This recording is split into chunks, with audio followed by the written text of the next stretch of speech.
Hope y'all had a good Christmas. We're gonna be reacting to Aiden Ross glass back at KSI after Andrew Tate lost. He lost to Chase some more. Tate loses, now Misfits is fucked. Okay, it's the truth. They put a lot of money into Tate. So Aiden Ross has gone off on KSI. After the Andrew Tate loss, there's been a little bit of a back and forth. KSI mocked Aiden, who picked Andrew Tate to win. And this has turned into something now where it's a back and forth again. Obviously, KSI is the owner of Misfits. Aiden Ross is the owner of Brand Risk. They had back and forths in the past before. And Aiden was saying that your script has been messed up for Misfits now because you was the one that was going to fight Andrew Tate. Why are you rent-free, Chase? Listen, dude. Why are you tweeting? Like, you won. Go celebrate. Go take a trip with your friends, your camp. Go crazy, bro. You should be tweeting Aiden, Neon. I can't wait to see them in person. What are you gonna do? Like, if you hit me, I'm suing you. My security's gonna go in your shit. Congrats on your win. Now, KSI is for you. I know your whole plan was ruined. You needed Andrew Tate to win so you guys could fight next year. I just ruined the script. Tate loses. Now Misfits is fucked. Okay, it's the truth. They put a lot of money into Tate. It's not going to be, it wasn't what they expected here. They're panicking. I wish you guys the best of luck. KSI, fight on Misfits. Save it. To be fair, Chase Damore has been a lot more humble than some people thought he was going to be after getting this W, but he said someone tagged me in his response, Aiden Ross. He also said the only thing I'm going to say is someone can tag me in Neon and Aiden Ross's response. I got a few words for their asses when I see them. So he has a problem with these guys for doubting. So not only did Aiden pick Andrew Tate to easily win against Chase, he picked Jake Paul to beat Anthony Joshua. And KSI said, how was your weekend, buddy? And also, how's the draw to Jake Paul for losing that fight? And this is what Aiden said in his prediction for the Chase fight. He said it was going to be easy for Andrew Tate. Does he beat Chase Damore?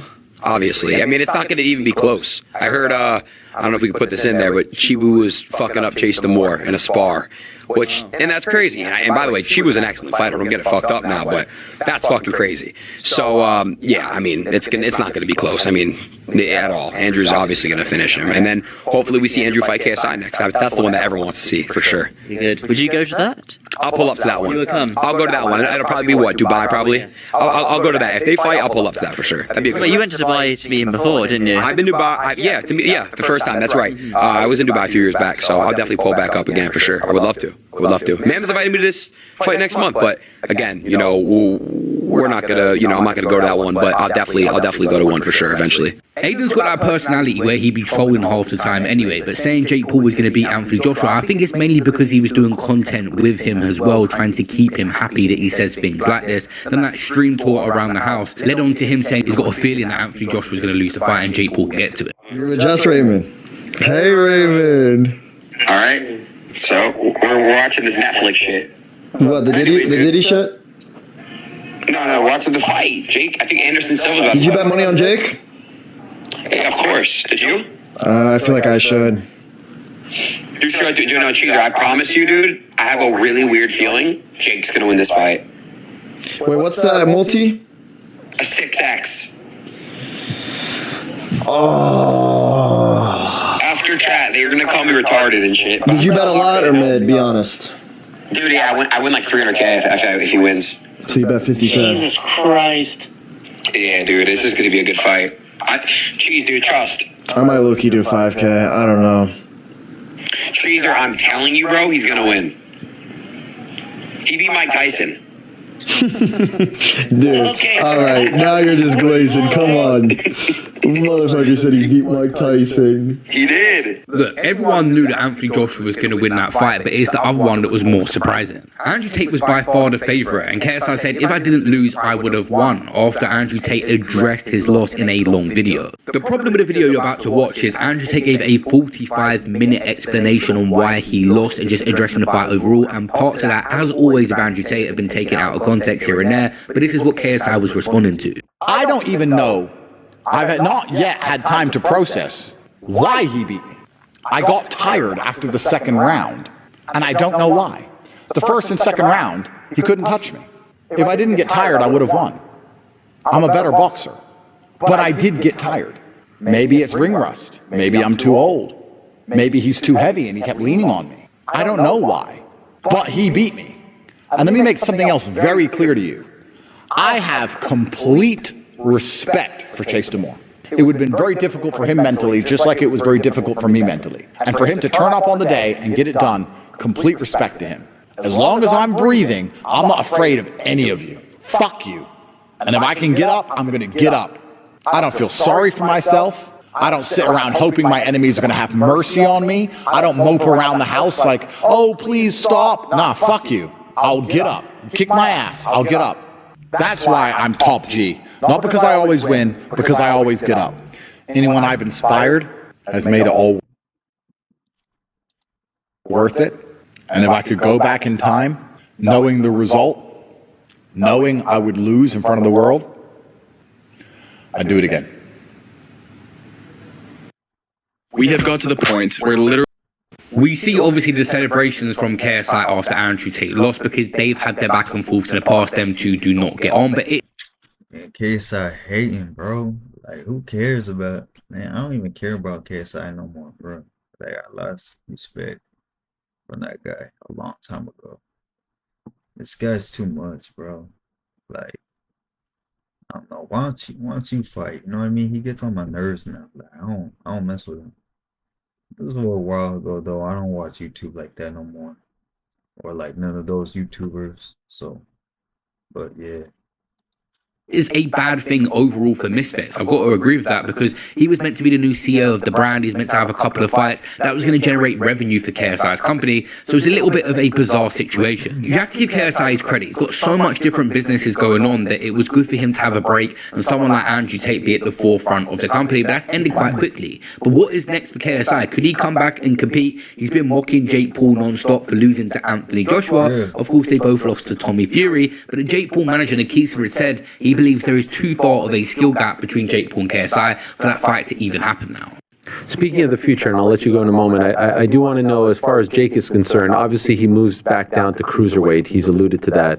But would you like to see him maybe just take a bit of a step back in terms of opponent now? Like, does he go back to the Furies or maybe even finally the KSIs of the world? Or do you think now that he's gone in there with AJ, he's swimming with those types of sharks? What would you like to see when he heals up? I think, look, one, KSI is not anything to do with boxing. That's just like a nice to have if and when KSI ever, comes back into boxing and wants to do it. I think that's something that would be great for the fans. But I do think at this stage, Jake's skill set is way too advanced for KSI, and he'd be smart not to do it. In terms of who he fights next, we haven't had that conversation. I have certain ideas. Tommy Fury is not it. I don't think he's reliable to do that. But it's really up to Jake. I need to hear from him how he sees it going, and he does want to win a belt. And so I think there's ways of doing that in the right way to allow him to get back to that top of the mountain in terms of getting a belt, and also continue to do big, spectacular events. Realistically, do you think we see him again in 2026? Very much so, yes. The latest reports from the earnings is that he got 92 million. Someone had put up on X, would you let someone break your jaw for 92 million? And Jake Paul responded yes. And people have mixed feelings about how much credit to give Jake Paul, saying he run the whole fight until he got knocked out. Anthony Joshua could have knocked him out whenever he wanted to, so it doesn't mean because he lasted 6 rounds with AJ that it's a mismatch. But in saying that, you would never see Anthony Joshua versus KSI. I think KSI is more humble in his approach to boxing and more realistic.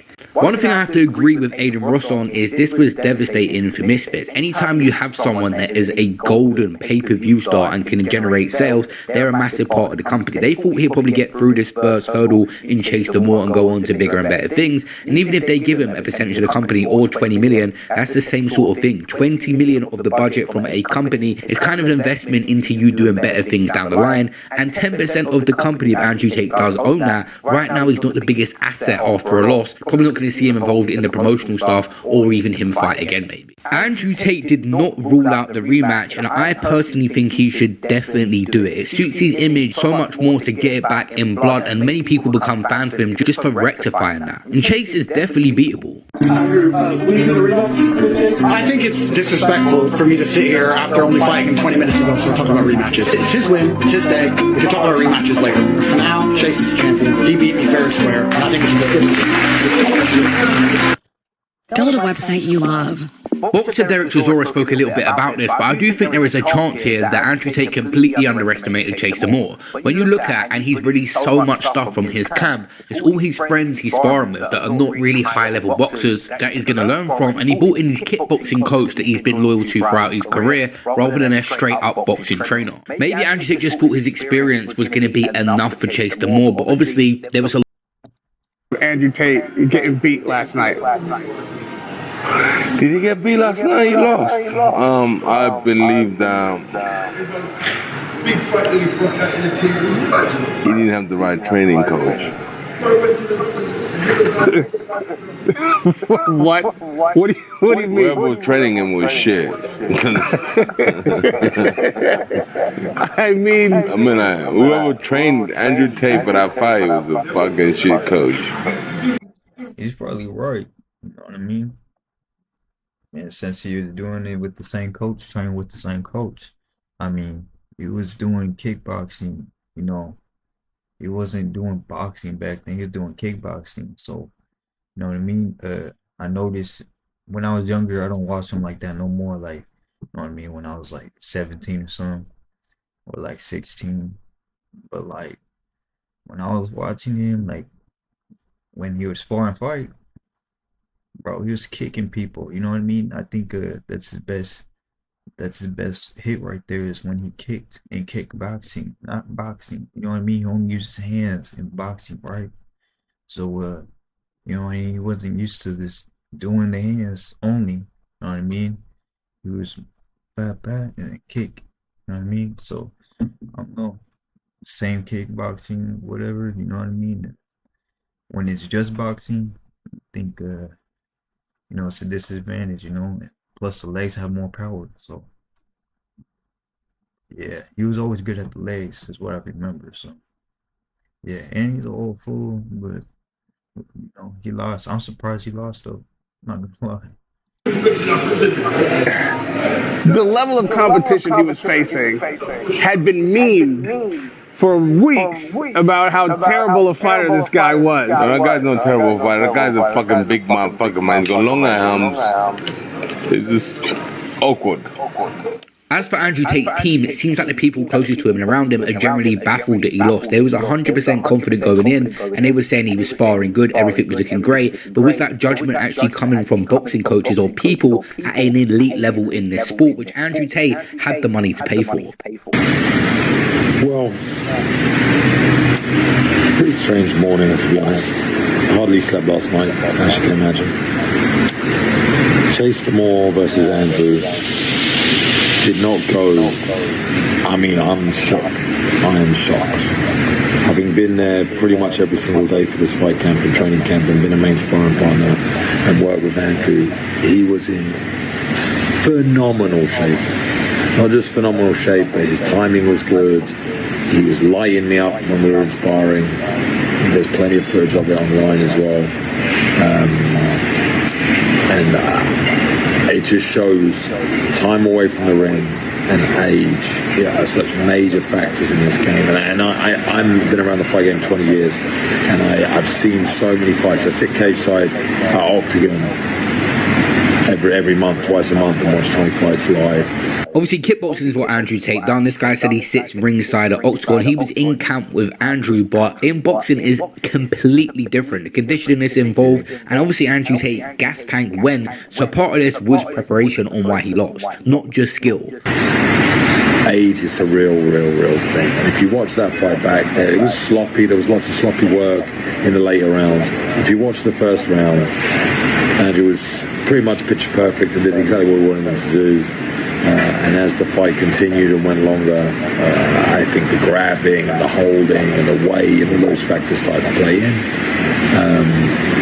And we didn't really prepare, I think, enough for the grabbing and the holding and the control. We tried, but in training, Andrew was so fresh and in such great shape, I couldn't even get hold of the guy. So very interesting. A real surreal experience as a cornerman.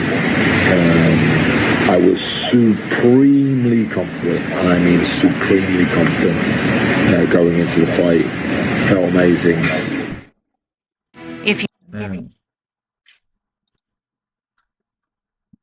Yeah, let me know what you think in the comments. Like, comment, subscribe.